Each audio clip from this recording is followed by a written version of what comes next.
Appreciate it. And I'll be brief in my opening statement so we can leave more time for questions. I've submitted a written statement, but I'm not going to use it. I'm just going to talk to you guys for a few minutes. And All right, here we go. Suspend. You know the drill. Off to jail. That's a war crime. That's a one-year ban from the committee. Anyone who is a persistent violator will be banned for 3 years. So don't know whether the guy falls in that category. Looks like it. I hope after 3 years he'll find a more productive means of employment. Secretary Rubio, we have 2 hearings a week. You know, you seem to have a more robust following than most of our witnesses that come before us. But anyway, there'll be a couple more. So thank you for stopping the clock. But I appreciate it. So. And I know there's a lot of other topics you're going to ask me about, so we can talk about those, including the ones that Senator Shaheen just outlined. But let me just talk about Venezuela in particular. Please. I think we can talk, if you want. I'm sure your questions will be about what happened before and led up to in the operation. I want to focus my comments this morning on what happens now and moving forward, because you're going to ask about the going back. And let me just say this. What is our goal going in? We had in our hemisphere a regime operated by an indicted narco-trafficker that became a base of operation for virtually every competitor, adversary, and enemy in the world. It was, for Iran, their primary spot of operation in the Western Hemisphere was Venezuela.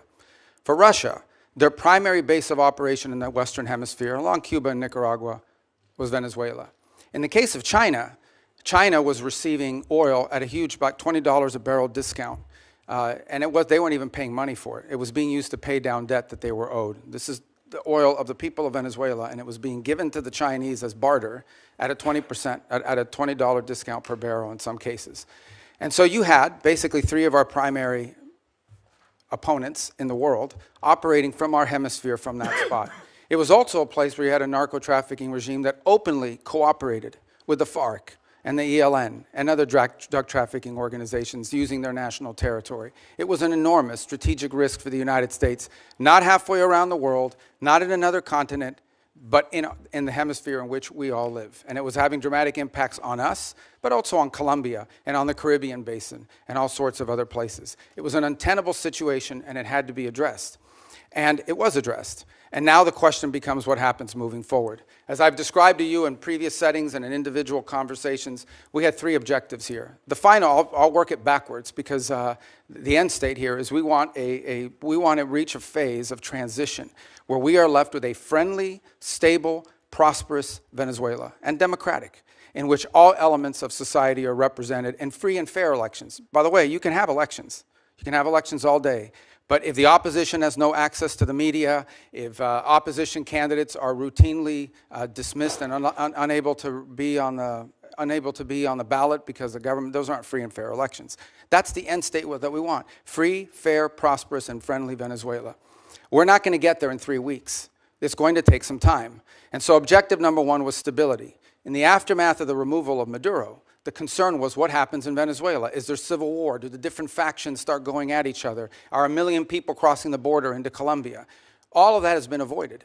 And one of the primary ways that it has been avoided is the ability to establish direct, honest, respectful, but very direct and honest conversations with the people who today control the elements of that nation, meaning the law enforcement, the government apparatus, et cetera. And one of the tools that's available to us is the fact that we have sanctions on oil. There is oil that is sanctioned that cannot move from Venezuela because of our quarantine. And so what we did is we entered into an arrangement with them. And the arrangement is this: on the oil that is sanctioned in quarantine, we will allow you to move it to market. We will allow you to move it to market at market prices, not at the discount China was getting. In return, the funds from that will be deposited into an account that we will have oversight over. And you will spend that money for the benefit of the Venezuelan people. Why was that important? Venezuela was running out of storage capacity. Okay? They were producing oil, they were drilling oil, they had nowhere to put it. They had nowhere to move it, and they were facing a fiscal crunch. They needed money in the immediacy to fund the police officer, the sanitation workers, the daily operations of government. And so we've been able to create a short-term mechanism. This is not going to be the permanent mechanism, but this is a short-term mechanism in which the needs of the Venezuelan people can be met through a process that we've created, where they will submit every month a budget of this is what we need funded. We will provide for them at the front end what that money cannot be used for. And they've been very cooperative in this regard. In fact, they have pledged to use a substantial amount of those funds to purchase medicine, and equipment directly from the United States. As in fact, one of the things they need is diluent, depending how you want to pronounce it. And that basically is the light crude that you need to mix with their heavy crude in order for the oil to be able to be mixed and moved. They used to get 100% of that from Russia. They are now getting 100% of that from the United States. So we're using that short-term mechanism both to stabilize the country, but also to make sure that the oil proceeds that are currently being generated through the licenses we'll now begin to issue on this sanctioned oil goes to the benefit of the Venezuelan people, not to fund the system that existed in the past. The second is a period of recovery. And that is the phase in which you want to see a normalized oil industry. Again, look, we've got plenty of oil. There's plenty of oil all over the world. Canada produces heavy crude, so it's not like Venezuela's oil is unique in that regard, despite the fact they have the largest known reserves in the world. It's not irreplaceable. But we understand that that is the lifeline. Their natural resources are going to allow Venezuela to be stable and prosperous moving forward. And so we've created what we hope to do is transition to a mechanism that allows that to be sold in a normal way, a normal oil industry, not one dominated by cronies, not one dominated by graft and corruption. To that end, the authorities there deserve some credit. They have passed a new hydrocarbon law that basically eradicates many of the Chavez-era restrictions on private investment in the oil industry.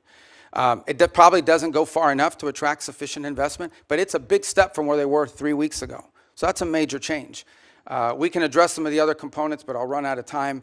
But one of the parts of the transition phase, or the recovery phase, is beginning to create space for different voices inside of Venezuelan politics to have an ability to speak out. Part of that is the release of political prisoners. By some estimates, up to 2,000.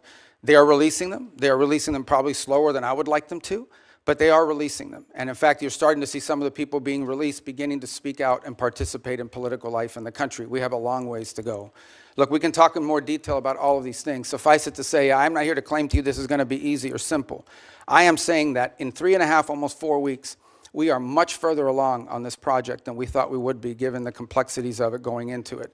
And I recognize that it won't be easy. I mean, look, at the end of the day, we are dealing with people over there that have spent most of their lives living in a gangster paradise. So it's not going to be like from one day to the next, we're going to have this thing turn around overnight. But I think we're making good and decent progress. It is the best plan, and we are certainly better off today in Venezuela than we were 4 weeks ago. And I think and hope and expect that we'll be better off in 3 months, in 6 months, in 9 months than we would have been had Maduro still been there. So thank you.